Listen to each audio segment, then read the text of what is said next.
Indonesia, salam Nusantara, sabun sampai Merauke dari Minang sampai Pulau Rote. Mantala iman kita, mantala kasih kita, mantala pengharapan kita. Tentunya dalam Yesus menjadi Tuhan dan Juru Selamat kita dan Juru Selamat dunia. Jangan katakan bahwa Yesus Tuhan Tuhan, jangan katakan pula bahwa Yesus Tuhan Selamat. Dia adalah Tuhan, Dia adalah Juru Selamat. Kalau engkau percaya, engkau akan selamat. Engkau tidak percaya, engkau akan dihukum.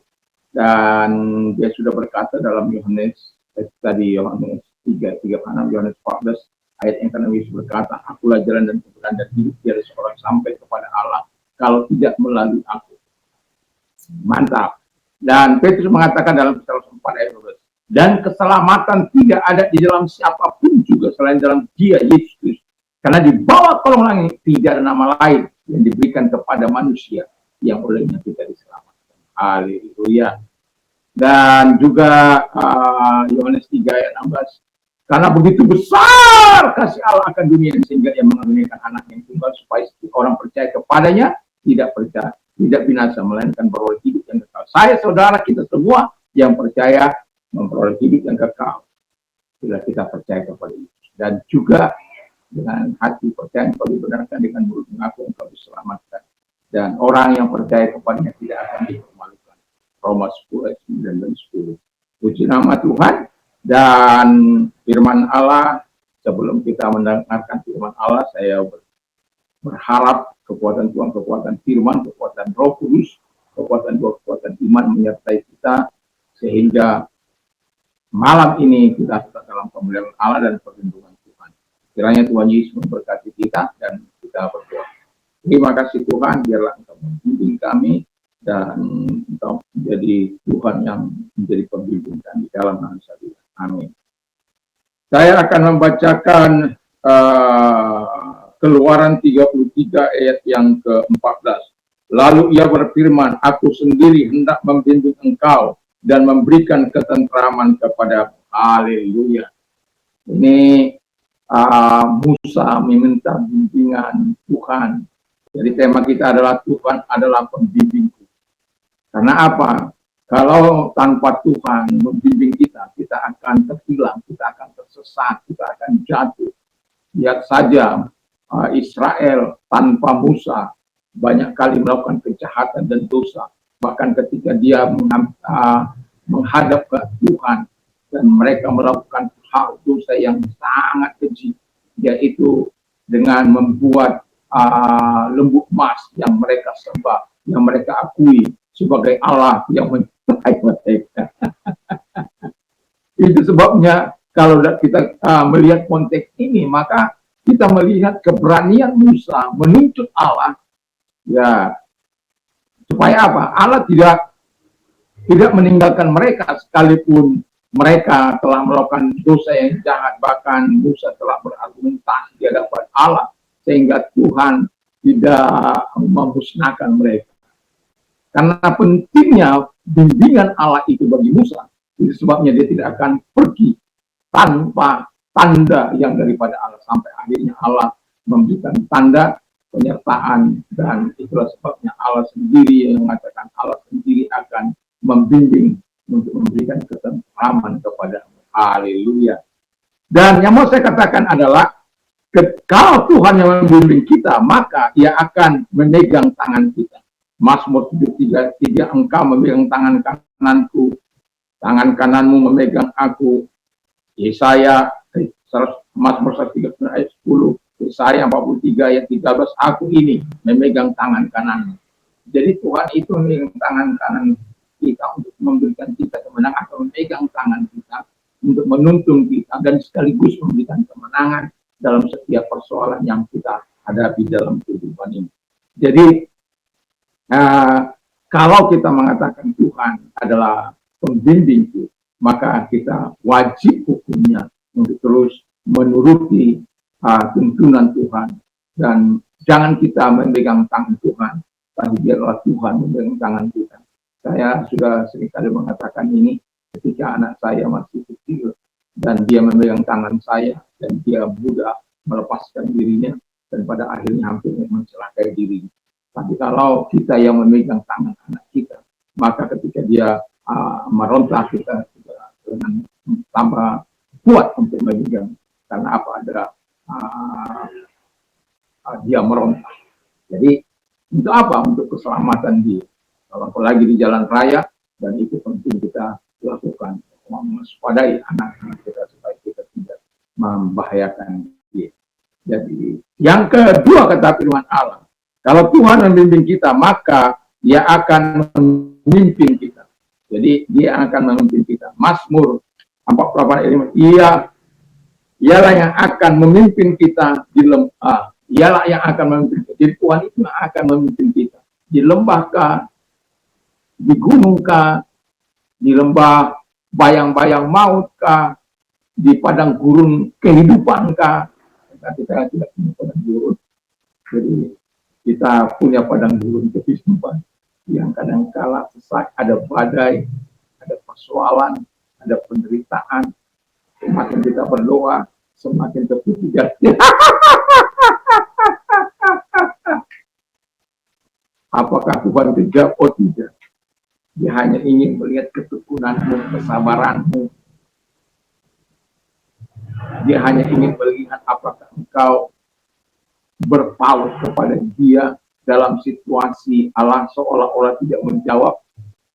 Ataukah Anda akan bersungut-sungut seperti orang Israel ketika dapat masalah, ketika menghadapi padang gurun kehidupan mereka. Mereka bersungut-sungut, mereka bersoal, mereka melawan Musa, mereka melawan Harun dan pemimpin mereka, dan lain sebagainya. Tapi kita yang menjadikan Tuhan adalah pembimbing kita, atau pembimbing setiap pribadi kita. Kita harus memberikan hidup kita dipimpin oleh, karena dia tidak akan pernah memimpin kita kepada arah yang salah. Dia akan membimbing kita ke arah yang tepat. Dia akan membimbing kita ke arah yang tenang, yang benar. Dan kemudian dia akan membimbing kita kepada jalan-jalan Tuhan. Lalu yang ketiga kata firman Allah, ia memberi petunjuk kepada kita. Ya, mengapa dia memberikan petunjuk? Kalau di dalam mengajar, itu petunjuk itu penting. Ya, orang mendidik, mengajar itu ada sedikit perbedaan. Dan mengajar itu di mana orang memberikan arah, ya. Jadi memberikan petunjuk apa-apa saja yang akan dilakukan oleh sang murid supaya mendapat hasil yang baik sampai mereka tuntas. Yang tujuannya adalah untuk kebaikan mereka sendiri. Jadi ada petunjuk-petunjuk yang diberikan oleh guru-guru kepada murid-murid di dalam ketika mereka mengajar. Ketika seseorang mendidik, itu kan dia memelihara dan memberi latihan mengenai akhlak dan kecerdasan pikiran. Itu sampai ya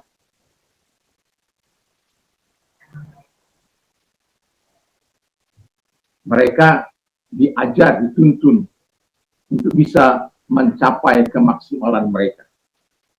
Dan itu kalau kita lihat dalam bahasa aslinya, PDPO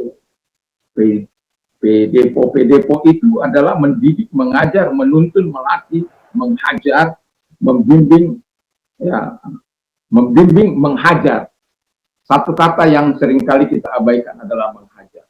Ya, ketika Tuhan memimpin kita, sebenarnya juga siapakah anak yang tidak dihajar oleh ayahnya? Siapakah Tuhan, manakah yang tidak menghajar kalau dia berbuat hal yang tidak benar atau memberontak kepada dia? Kalau Bapa yang di bumi saja tahu menghajar kita, apalagi Bapa yang di surga, yang karena dia penuh cinta kasih. Tapi dalam hal mendidik yang pada masa kini, menghajar itu, memang kata menghajar mungkin agak sedikit mengerikan, tapi saya mengatakan menghajar itu memukul supaya jerah, tapi juga menghukum supaya jerah. Menghajar, jadi jangan hanya menerapkan, memukul. Kalau sekarang murid dipukul, wah bahaya juga. Saya bersyukur sejak saya mengajar puluhan tahun yang lalu sampai hari ini, belum pernah tangan saya lalu kepada murid saya. Tapi saya menghajar mereka, memukul mereka, bukan memukul dengan kayu, dan tetapi menghajar mereka, menghukum mereka, misalnya membuat tulisan sampai 5.000 kali supaya itu melekat dalam pikiran mereka, supaya dia menjadi cerdas, supaya dia melakukan yang terbaik. Dan Anda tahu, karena itu ada orang tua yang komplain kepada saya dan kemudian memaki-maki saya, lalu kemudian saya suruh datang ke sekolah. Mengapa itu terjadi? Dan harapan saya, katanya, karena ini kebetulan yang saya kasih adalah firman Allah, harapan saya kepada anak ini supaya menulis 5.000 kali dalam 6 bulan, itu dia bertemu dengan Tuhan, dia bertobat. Jadi saya datang suruh sekolah, mengapa saya memberikan hukuman seperti itu. Dan setelah dia datang ke sekolah besoknya, karena dia sudah maki-maki saya, daripada dalam telepon, datang aja Bapak besok, saya akan terangkan. Lalu kemudian, dan jangan lupa bawa anak Bapak. Dan kemudian datanglah pagi-pagi dengan wajah yang sudah begitu ya. Dan kemudian saya berkata kepada kepala sekolah saya dan menghukum anak ini dengan tulisan 6.000 kali selama 6 bulan. Tetapi tidak dikerjakan. Dan akhirnya dia sendiri tidak datang ke sekolah dan menjadi takut. Karena setiap kali saya datang, Mbak, sampai mana perkembangan usia depan? Setiap kali dia punya alasan. Mungkin karena sering saya tanya, perkembangan sampai di mana tulisannya, dan kemudian dia bolos terus. Dan kemudian rupanya diketahui oleh bapaknya, dan bapaknya memberitahu, mencaci maki saya. Lalu kemudian datang, dan kemudian setelah dia mengetahui latar belakangnya, anaknya dipukul di depan saya. Lalu saya katakan, kalau Bapak pukul anaknya di depan saya penjarakan Bapak. Jangan coba-coba memukul anak di depan saya, apalagi di ruang ini. Jangan coba-coba, saya penjarakan Bapak. Walaupun itu anak Bapak, nanti kalau Bapak mau pukul, ya pukul di rumah silakan. Tapi jangan di depan saya. Dan bapaknya akhirnya minta maaf, ya salah ya, kita harus kita memaafkan. Yang mau saya katakan adalah, Tuhan akan memimpin kita, Tuhan akan menolong kita, mendidik kita, dan Ia memberikan petunjuk kepada kita, supaya apa? Kita tidak tersesat di jalan dosa, kita tidak tersesat di jalan-jalan yang penuh dengan cobaan ini, tetapi kita akan terus melakukan apa yang ditunjukkan Allah kepada kita, perintahnya, kehendaknya, kemauannya, keinginannya yang kita lakukan dalam kehidupan. Larangan-larangannya kita jauhkan dari hidup kita. Semoga betul-betul Tuhan menjadi pembimbing dalam kehidupan kita, karena ketika Tuhan menjadi pembimbing bagi kita, Tuhan katakan Dia akan membawa ketenteraman bagi kita, dan ketenangan, dan jawaban-jawaban. Bahkan firman Allah katakan, Daud berkata, Ia membimbing aku ke air tenang. Ia membandingkan aku di padang rumput hijau, dan seterusnya Ia membimbing aku ke air yang tenang. Jadi Tuhan itu akan senantiasa memberi yang terbaik. Mari kita tutup kepada Tuhan. Terima kasih Tuhan, biarkan kami menikmati kasih-Mu, kemurahan, pertolongan. Dalam nama Yesus, Engkau terus membimbing kami. Jangan lepaskan tangan-Mu dari kami. Dalam nama Yesus. Dan kami juga berdoa Tuhan kepada mereka-mereka yang sakit. Kalau engkau sakit, arahkan tangan kepada Tuhan. Dan mari kita berdoa. Tuhan, lihat tangan-tangan yang diarahkan kepadamu. Tuhan sangat mengasihi mereka, sangat peduli supaya mereka tidak sakit. Dan Tuhan membebaskan mereka. Imani, Tuhan mampu menolong engkau. Dan engkau datang kepada mereka. Dan engkau tidak mengenal jarak keluar maupun waktu. Dalam nama Yesus, segala sakit penyakit yang mereka derita, keluar, dan oleh bidu daripada Tuhan Yesus, kau sembuh, oleh kuasanya engkau sembuh. Dan terima kasih kalau engkau sedang mengalami penderitaan masalah, datang kepada Tuhan. Dan kalau engkau mau bantu doa, arahkan tanganmu kepada Tuhan. Mari kita berdoa. Lihat tangan-tangan yang diarahkan kepadamu, dan terima kasih Tuhan. Dan bersyukur karena engkau mau menolong mereka, engkau mau menyertakan kasih kepada mereka. Di dalam nama Yesus, dan pertolonganmu, kebaikanmu, mereka sudah dalam nama Yesus yang bersyukur. Haleluya, amin. Selamat malam, dan jangan lupa setelah kita mau istirahat, firman Allah, berdoa bersama keluarga, dan memperkatakan firman Allah. Iman timbul dari pendengaran.